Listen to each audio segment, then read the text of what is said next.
Sebelumnya kita telah membahas tentang jenis zona yang ada di laut, juga telah kita bahas potensi laut yang dapat dimanfaatkan. Kali ini mari kita lanjutkan dengan membahas apa saja potensi laut selain manfaatnya, yaitu potensi bahaya yang ada di lautan. Pastikan tonton hingga akhir, jangan sampai terlewat karena akan ada kemasan movie terkait potensi bahaya lautan. Dan jangan lupa berikan dukungan untuk channel ini. Yuk kita bedah.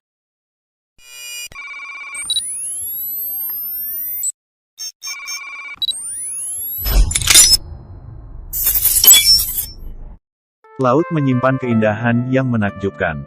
Jika memiliki hobi berlayar di laut, tentu liburan di laut menjadi pengalaman yang tak terlupakan. Bagaimana tidak, berada di pinggir laut saja sudah menjadi kenikmatan yang luar biasa. Rasa-rasanya ingin terus dapat bersantai sembari menyaksikan hamparan pasir dan perairan biru yang luas, apalagi dilengkapi pemandangan sunset yang mengagumkan pastilah sangat berkesan. Organisme yang hidup di laut pun selalu mengundang rasa penasaran dan kekaguman manusia. Tak heran jika ilmu pengetahuan terus berusaha dan berlomba mengungkap kehidupan laut hingga ke dasarnya.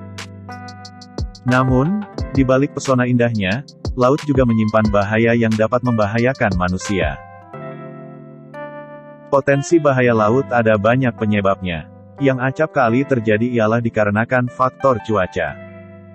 Cuaca ini dapat menimbulkan potensi angin, hujan, badai, petir dan bahkan gelombang tinggi. Dan yang paling menyeramkan semuanya terjadi sekaligus bersamaan.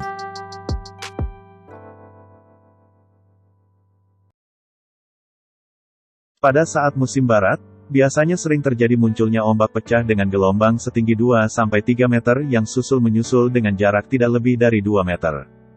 Fenomena lainnya yang tak kalah mengerikan adalah fenomena brinicle atau tornado bawah laut. Ternyata selama musim dingin suhu di dasar laut bisa mencapai minus 20 derajat. Hal ini juga dapat membentuk es laut karena kondisi yang sangat dingin tersebut dan membuat air laut yang mengandung banyak garam ini mengalami pembekuan hingga tenggelam ke dasar laut. Lambat laun menjadi sebuah tornado bawah laut. Mungkin saja, kejadian inilah yang menjadi penyebab banyak kapal laut hilangnya tanpa jejak, tentu saja ini dikarenakan kapal laut yang terhisap masuk kemudian hancur oleh kekuatan pusaran air juga remuk disebabkan tekanan bawah laut. Hanya saja kejadian ini sering dijadikan sebagai cerita mistis yang di luar nalar manusia. Namun parahnya, cerita yang sebenarnya dapat dijelaskan secara sains ini justru dijadikan cerita yang turun-temurun.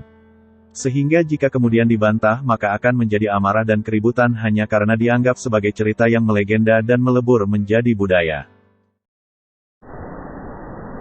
Fenomena berikutnya yang juga mengerikan yaitu The Lightning of Catatumbo. Di dunia ada sebuah poster atau petir yang selalu bersahutan setiap detik tanpa henti yang selalu terjadi di tempat yang sama tiap tahunnya di kawasan Venezuela.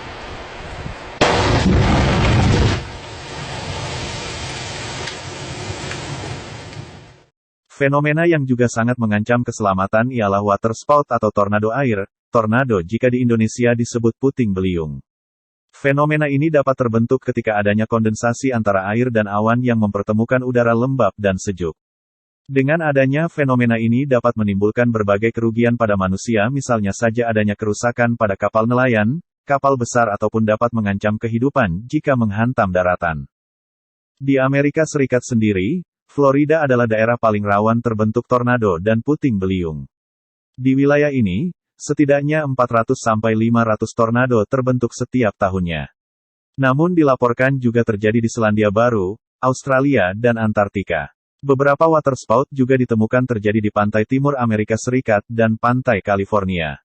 Asia Tenggara khususnya Indonesia, Malaysia dan Singapura tercatat pernah mengalami fenomena waterspout ini. Sebenarnya semua fenomena laut juga tidak jauh berbeda dengan apa yang terjadi di daratan. Hanya saja, seringkali apa yang terjadi di lautan akan berdampak hingga ke daratan. Di lautan angin dan hujan akan sangat mempengaruhi permukaan laut. Dan tentu saja, jika angin berhembus dengan kencang mengubah lautan yang tenang menjadi gelombang yang bergejolak tak beraturan.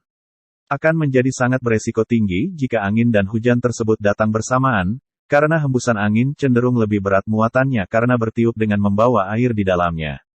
Kondisi hujan angin juga akan sangat mengganggu jarak pandang sehingga bisa saja menjadi eksiden antara satu kapal dengan kapal lainnya. Untuk itu, Ilmu dan teknologi sangat dibutuhkan dan sangat harus dikuasai oleh kapten dan nahkoda kapal laut. Jika tidak, resiko dalam perjalanan kapal tersebut sangat besar. Dengan ilmu dan teknologi tersebut, dapat dilihat bagaimana prediksi cuaca untuk dapat menentukan rute perjalanan, juga menentukan jadwal keberangkatannya. Utamanya iptek tersebut sebagai faktor ketahanan kapal di lautan menghadapi badai di tengah lautan, lepas juga bagaimana penyelamatan dan pertolongan dapat dilakukan saat kondisi tak terduga. Semoga saja hal buruk di lautan tidak akan pernah menimpa kita. Serta saudara, kerabat atau teman kita yang bekerja di lautan selalu diberi perlindungan dan keselamatan. Amin.